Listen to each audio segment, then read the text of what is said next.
My earliest awareness of a full lockdown at the Cowdrey Club care home in Aberdeen was when I had to cancel taking my father to an optician's appointment on the 17th of March 2020.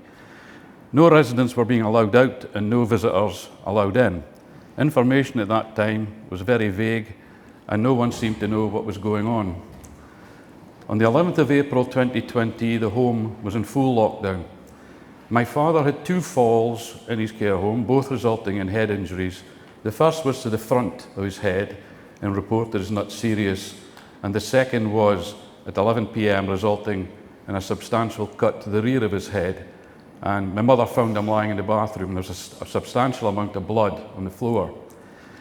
An ambulance was called for and my father was blue lighted by ambulance to Aberdeen Royal Infirmary, which is ARI. There was no access to ARI. I tried numerous times to ascertain my father's condition. I managed to get a call with information at 6:30 that morning. On arrival, my father was found to have full bladder retention and a urine infection that had been missed by his care home, and that was blamed for his dizziness, hence his repeated collapse. I told the hospital doctor at that time there was COVID in the care home, and they actually seemed unaware. I was told my father didn't qualify for COVID testing as he had no symptoms. However, they decided to do it later and they found him to be COVID-19 positive. In the 3 days my father was in ARI, he sustained very serious head and body injuries requiring stitching. I actually did supply pictures to Richard, but I don't know if he wants to project them. I'm quite happy for them to be seen because it makes you realise how bad it was. Later on, when he returned to his care home, I asked for some more photographs. I then saw the extent of his injuries. His head was horribly swollen and stitched, and his elbows and knees were also torn and had been patched up. The hospital called me to say they were taking over my father's medical decision processes and my power of attorney was void. They had been given special government powers. This has never been explained to me. I told them my father shared a room with my mother, who also had dementia in the same care home, and I worried about her being at risk of COVID. I also worried about the staff because I had quite a close contact with some of them. 13th of April, still another call from the hospital to say my father's mental health was apparently deteriorating. He'd had 2 more falls onto his face and his head, and another one ripped his skin on his knees and elbows. I complained this is very dangerous and appeared to be being neglected. This was disputed angrily. I was shocked to be told they were going to discharge my father back to his care home because that's where he lived, I was told. I was also told my father was now doubly incontinent, incoherent, had memory failure, and had these head and face injuries. He now had numerous stitch patch repairs on his face. A nurse told me at that time he was in very poor state. I asked why they had not put bed restraints on to stop him falling out of bed, and they said, well, that protocol has to be passed by various procedures. Same day, 13th of April, the care home manager called me to confirm my father was indeed being discharged to his care. I was horrified, made my objections as forceful as possible, but they were in vain. My father would be discharged despite his injuries and his COVID-19. I asked if a risk assessment was done. I worked in the oil industry for 25 years and we lived by risk assessment. And this was a no. It was ignored. The hospital wanted to discharge my father regardless, and the care home accepted this decision. Both the hospital doctors and the care home manager put me in my place, and by that I mean firmly. I was told it was none of my business. I had no rights whatsoever. It was happening as soon as possible. My father's discharge was rescheduled to the next day, which was the 14th of April, due to logistical problems. I think it was down to transport. On the 14th of April at 9:15, I had a phone call to say my father was on his way to the Cowdrey Club care home. I immediately phoned the care home and they were not aware my father was actually en route. I demanded my father was isolated, pending being clear of COVID, to protect my mother. This was initially refused by the manager on the assumption, well, she'd probably have COVID anyway. I requested an email to accept responsibility for the decision. The care home manager did back down and agreed to isolate my father temporarily. Here, I must admit as well, also worried about the staff, not just my mother, the staff and the other residents. I warned the care manager about the apparent shocking state of my father's head injuries and his mental state, and the physical condition would scare my mother in the same confined room, as they shared the room. I later found out in my own investigation there was no conversation between the hospital consultant and the care home manager. There was no handover, no medical directives. My father was allocated a small attic room, which would have been like a jail sentence. He must have been terrified. My father was still mobile at this early time. He tried numerous times to escape his room. He still had no glasses, so he was relatively blind. I asked staff for him to get his glasses many times, but they never appeared. They must have been lost. My father, on his arrival and later that week, was reported to me by people I spoke to in the home. He'd been shouting for help.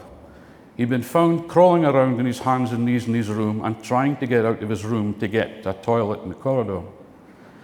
I was not allowed to visit him, and there was no actual way to converse. I was told he was in a poor mental state, incoherent, mentally impaired.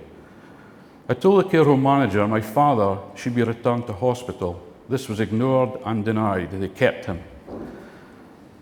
Around 4 days later, I was informed my father had taken a turn for the worse and was now very agitated. They then mentioned using drugs to help them. This is when I first heard the dreaded words JIC, just in case drugs, midazolam and morphine. They introduced that without my father actually seeing a doctor from the time he was discharged from hospital. And I only again found this out on getting notes from the care home. I'd assumed a GP was visiting or had been involved directly. I believe these powerful debilitating drugs were used to confine my father in his room. I fear he was euthanized, and I was told not to use that word at the Scottish Covid Inquiry. They did not like me using that word. KC told me we don't like that word. Well, I'm using it here. My father was now reported to be dying.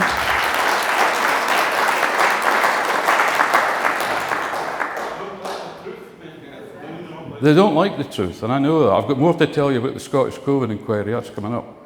My father was now reported to be dying, and I was offered a sole visit, but I would only be allowed to look in the door. I was warned that COVID was rife in the home.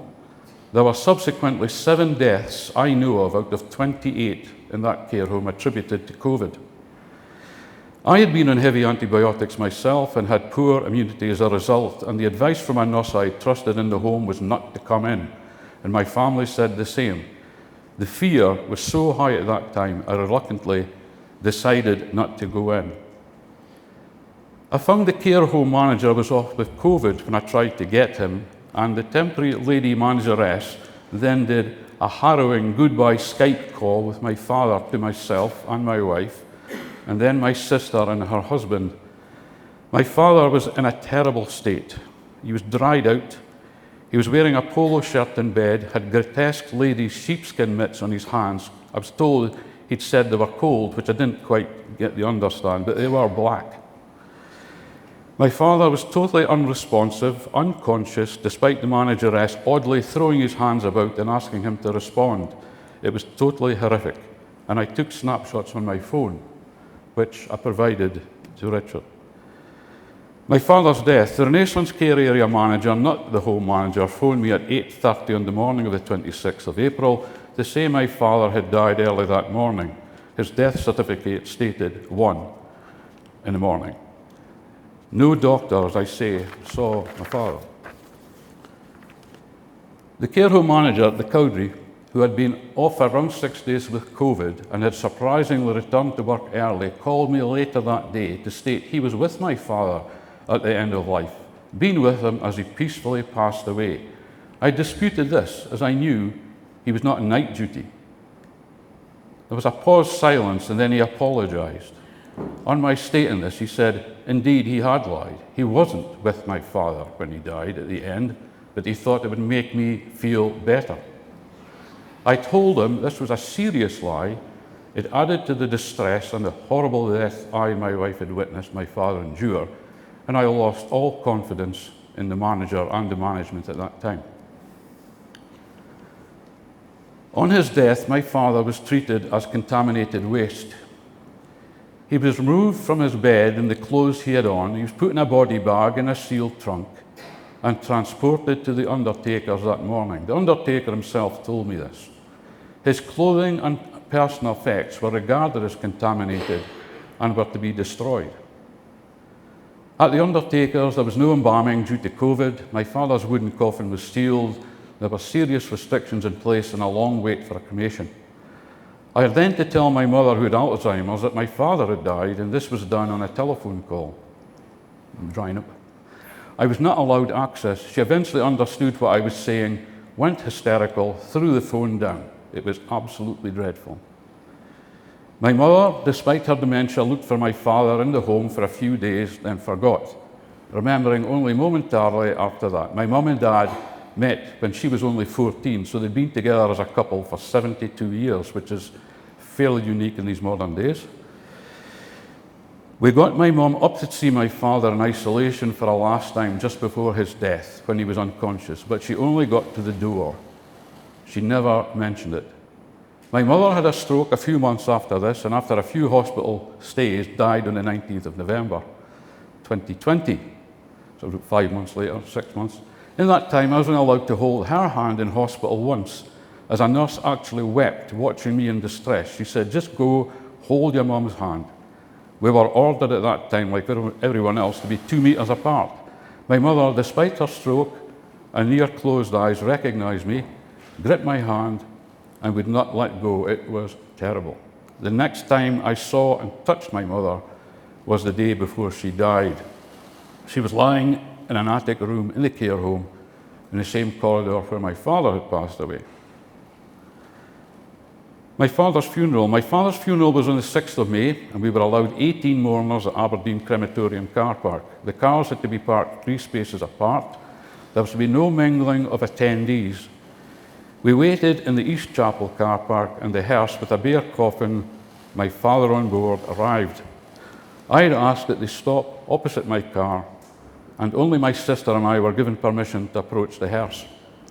I'd been told that I could touch the coffin, but would need to be supervised by the hearse staff. I would have to put on an apron, a new mask and gloves, and gel my hands before and after, and then it would be disposed of. It would have to be done very quickly due to time constraints. And I decided the stress was too much. I didn't do it. The flowers we intended were regarded as futile by the undertakers because they would be removed immediately and destroyed. They would not be displayed. So we had 10 minutes of the hearse in the car park, and off it went to the industrial side of the crematorium. We were told this so the coffin could be removed promptly. We, the mourners, managed to shout back and forth, distanced, and told we had to rapidly disperse, and that was the end of my father's service. I also had difficulties with my family explaining the attendee numbers. My father was one of 9, so there was a lot of family still alive. However, some of them turned up against the ruling and were on the grassy bank at the back of the crematorium watching this surreal, horrible thing happening. My father's death certificate. I disputed my father's death certificate when the doctor called me. It stated coronavirus disease, 2019, as a primary cause. I said in my view the head injuries he received in Aberdeen Royal Infirmary after his initial falls were far more serious, as could be seen in the photos I took on the goodbye Skype call. The only evidence I had at the state, my father's head was badly deformed at one side. It was grotesque. My father's had a very swollen head and should never have been discharged from ARI, and the care home manager, against my demands, took him back in a condition when he could not provide medical care. They all failed in their duty of care. The doctor told me that an objection would halt the planned cremation, and there were consequences. So I declined making a formal complaint, as the stress at that point on me was enormous. And I'm getting phone calls from family, and anybody that's been involved in this. It's not just you. Other family members are expecting you to be doing the right thing and to be reacting in a way that they would expect you to do. So I was under enormous pressure. Complaints. I lodged formal complaints with Renaissance Care and Aberdeen Royal Infirmary, as well as the Care Inspectorate and the Scottish Government, directly to the Nicola Sturgeon. It would take far too long to expand on what happened here. I rejected a letter of response to my complaint from Aberdeen Royal Infirmary. The head of infectious diseases, Dr. Lang, offered my wife and I a face-to-face meeting.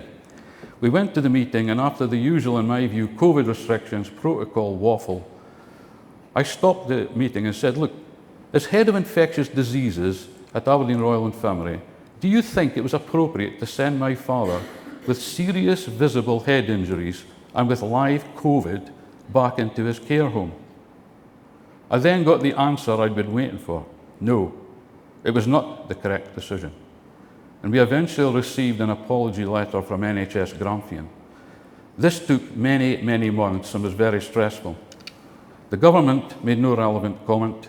The care inspectorate were informed but not supportive at the time, as they were denied care home access. I think they were overwhelmed with complaints at that point.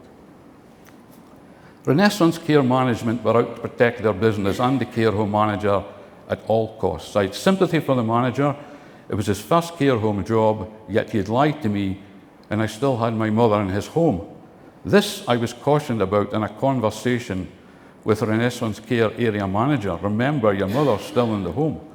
I stated this seemed like a threat, and it worried me, and I reported it to Renaissance.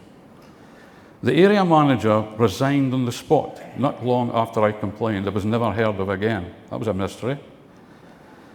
I tried many times to talk to Renaissance Care Managing Director, Robert Kilgour, who was very vocal on TV and press at the time, but he declined all direct contact. He fobbed me off to his underlings, including an operations manager who was difficult to get a hold of.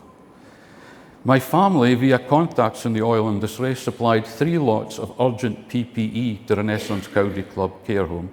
When they'd appealed, they had very little left.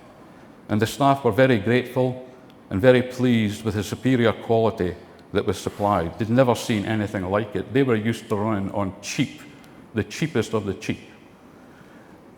Some of these things had been flown in from America for oil companies, including memory foam visors and luxurious items they'd never seen.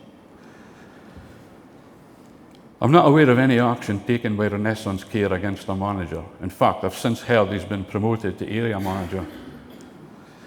Here I must state that Aberdeen Royal Infirmary and the GP practice were very obstructive in supplying medical notes. I also found false entries in my father's care home notes where they had referred to him numerous times as having trouble with his dentures. At 88, my father was rare, he had no dentures and still had most of his teeth. I pointed out this error as high as the operations director and had no explanation for these entries. I stated this put the integrity of my father's care home notes in a bad light. Only got 1.5 pages to go. The Scottish Covid Inquiry and my statement on the morning of the 8th of December. I wasn't sure whether to put this in, but I think it's vital that people are aware things are not what they seem. I gave my statement on the morning of the 8th of December 2023, and it's on YouTube, and a written copy is available on their website. I was subsequently expelled from the Scottish Covid Bereaved group and from Amar Anwar's representation only 4 days later on the 12th of December 2023. To be legally represented at the Scottish Covid Inquiry, I had to join the Scottish Covid Bereaved group, now the SCB, run by Alan Whiteman, and the lawyer is Amar Anwar. I uncovered that Alan Whiteman had requested legal representation from Nicola Sturgeon, and they, the SNP, took Amar Anwar to the table as their candidate, and he was accepted. I raised concerns about obvious conflict of interest and impartiality after finding out that Amar Anwar was a close friend of Hamza Yousaf in particular, and also was his personal lawyer, representing him in the well-known Nusri case. This seemed to me to be very wrong. He was too close to the SNP and was pictured with the leaders frequently, Nicola Sturgeon, Hamza Yousaf and others. He attended various SNP events, including Yousaf's swearing-in ceremony as First Minister. He appeared at conferences wearing his SNP rosette, and he appeared at Bute House at parties. This wasn't right. I read the SCB Facebook pages closed to non-members to find it was very pro-SNP biased and a lot of anti-Tory rhetoric. It was very political, and this made me uncomfortable. My communications with Alan Whiteman broke down after I spoke to him about this, and it was only when I was suspended, then expelled, I realised there was more to this when I had access to notes from Alan Whiteman held in my Amar Anwar Co. file, his legal file at his office. On the morning of the 8th of December 2023, I gave my statement in front of Lord Brailsford, the Scottish Covid Inquiry. I was still a member of the SCB. I relayed my experiences, and I had criticised the system. On the 12th of December, I was told I was being thrown out of the SCB group, and that was how it was said by Alan Whiteman. As a result, Amar Anwar would remove taxpayer-funded legal representation. I would be removed from the Covid Inquiry legal representation immediately. Within an hour, with no route for appeal, Amar Anwar Co. emailed me terminating my representation after years of communication. Now, this is a firm that offered to represent me privately in a private, no, prosecution is not their word, but a private thing against the government. No information was given, just you are out. Alan Whiteman had ultimate power in the SCB and controlled the rights of legal representation by Amar Anwar, all funded by us, the taxpayers.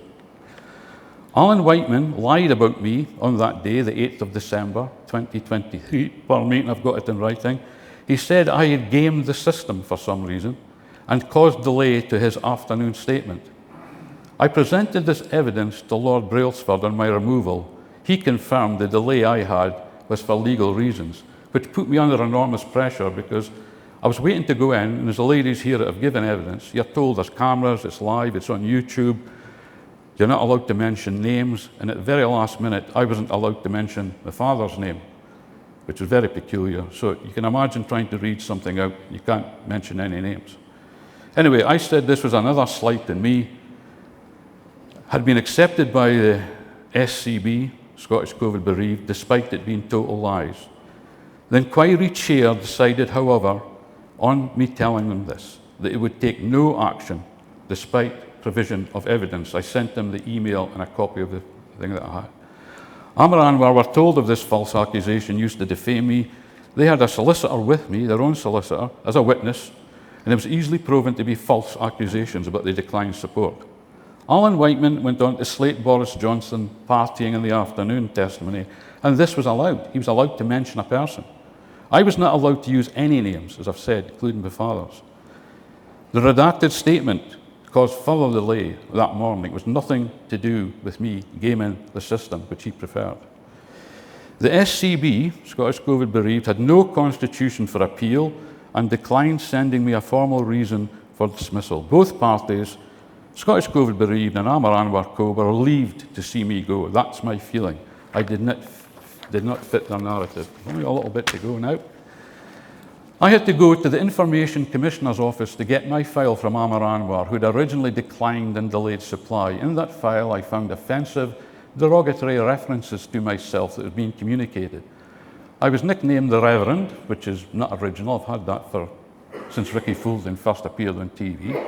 I was also called a toxic idiot. In correspondence supplied to Amar Anwar by Alan Whiteman, and the false statements were there to get me removed.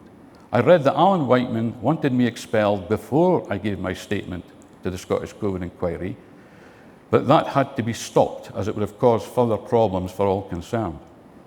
Amar Anwar Co. sat on this information, which was in his office, in his file, and did not contact me. Why is the question? And Amar Anwar Co. refused to talk to me about this. The Crown Office Procurator Fiscal Service is the next one. November 2020, I had a letter from the Glasgow Crown Office Procurator Fiscal, to say that my father's death was selected to be under investigation. Now, despite 4.5 years passing and many letters of inquiry from myself, there's no updates, no progress reports. They were waiting on a medical report a year ago. I have stated to them that I want a criminal investigation and had requested a meeting with an official, and this has been declined until they have something they are willing to discuss with me. Only on the 20th of February, 2 days ago, I got my latest COPFS update. And what did it say?